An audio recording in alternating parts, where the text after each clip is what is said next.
guys! Welcome back to Rhea's Kitchen. Today we are doing something quick and easy to do but very delicious na seafood recipe at ito ay ang baked salmon and mussels recipe.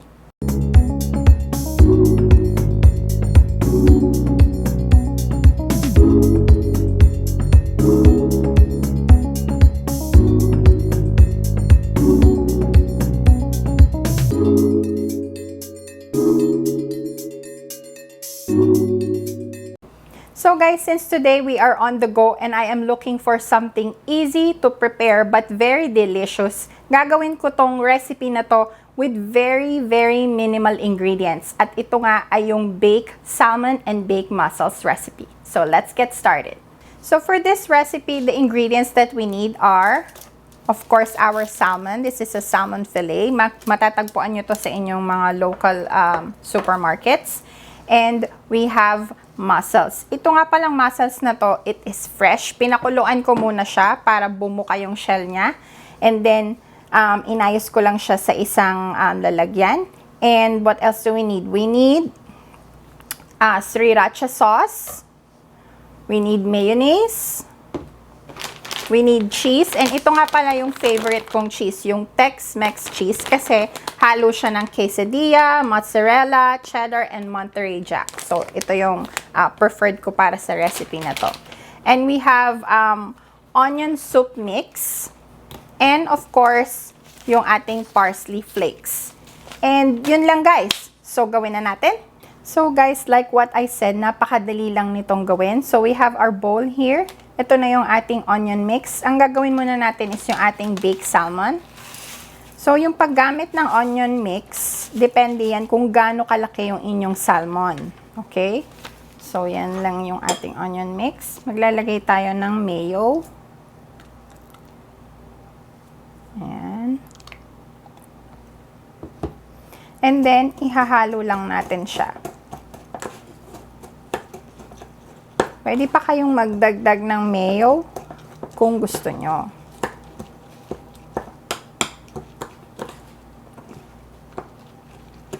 So guys, here is our salmon fillet. Ang gagawin lang natin, papahiran natin siya nitong ating soup mix with mayonnaise.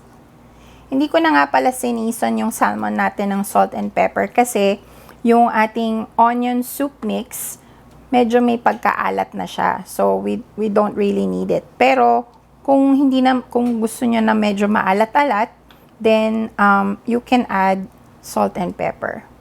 So, once na na-spread out na natin yung ating mixture sa ating salmon fillet, maglalagay lang tayo ng parsley flakes. Just like so. Ayan. Para naman may konting color din yung ating salmon. Ayan. And then, we will put this in the oven at 350 degrees for about 30 to 35 minutes. So, yun, depende yun sa laki ng salmon nyo. So, you have to check if luto na yung salmon nyo. So, guys, here is our salmon. Ilalagay ko na siya sa oven. But before that, i-cover ko muna siya ng aluminum foil para hindi siya masunog.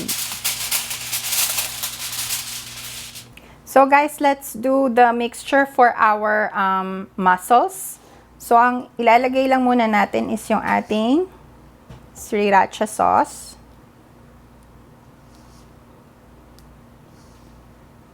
Ayan.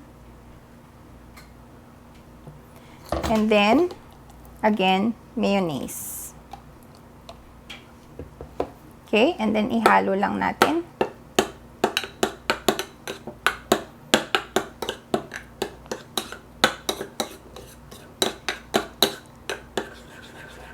And then we will put this on top of our mussels.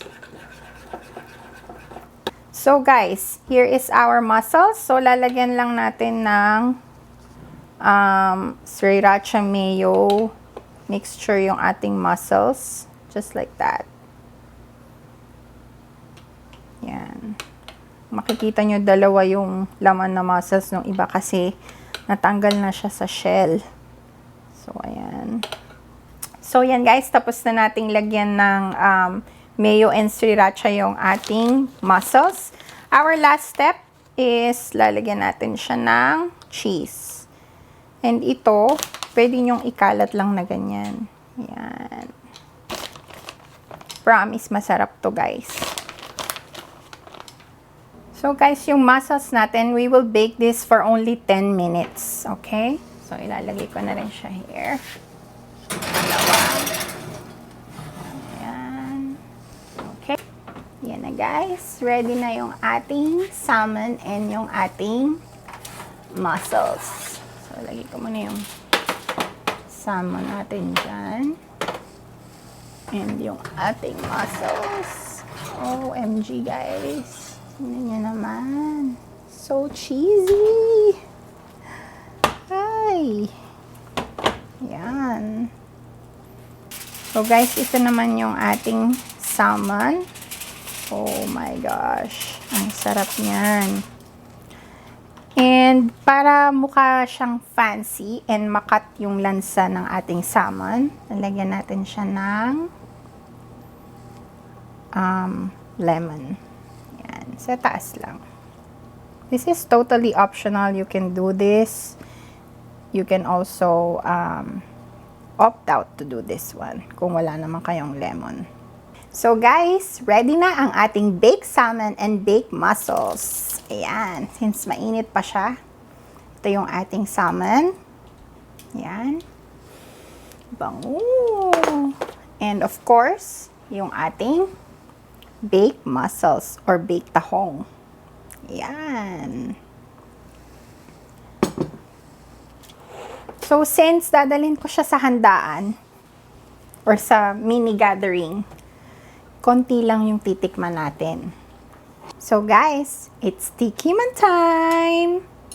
Kumuha lang ako ng konting salmon. So, ayan na siya. Cheers!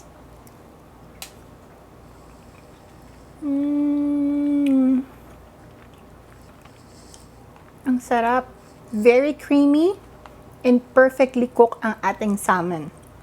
Isa pa.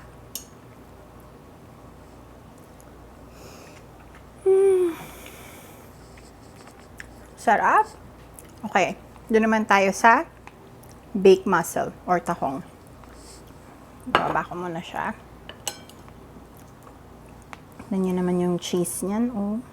Sarap. So, yan. Scoop natin yung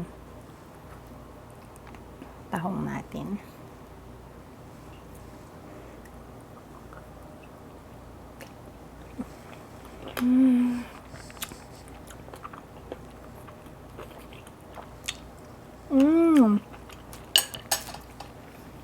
It's so cheesy.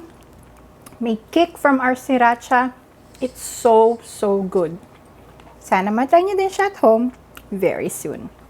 And that's it for our video today, guys. Sana nagustuhan ninyo ang ating baked salmon and baked mussel recipe. And sana matry nyo din to at home very soon. And I want to give a special shout out to my mom, Marlene, and my mother-in-law, Marissa, and of course, my sister-in-law, Angela. They are all celebrating their birthdays September. So, September babies sila, guys. So, and all of you guys who are celebrating in September, happy birthday to all of you. And God bless you all. And again, if you guys like this video, please hit like and subscribe to my channel for more cooking and baking videos. See you guys again. Bye!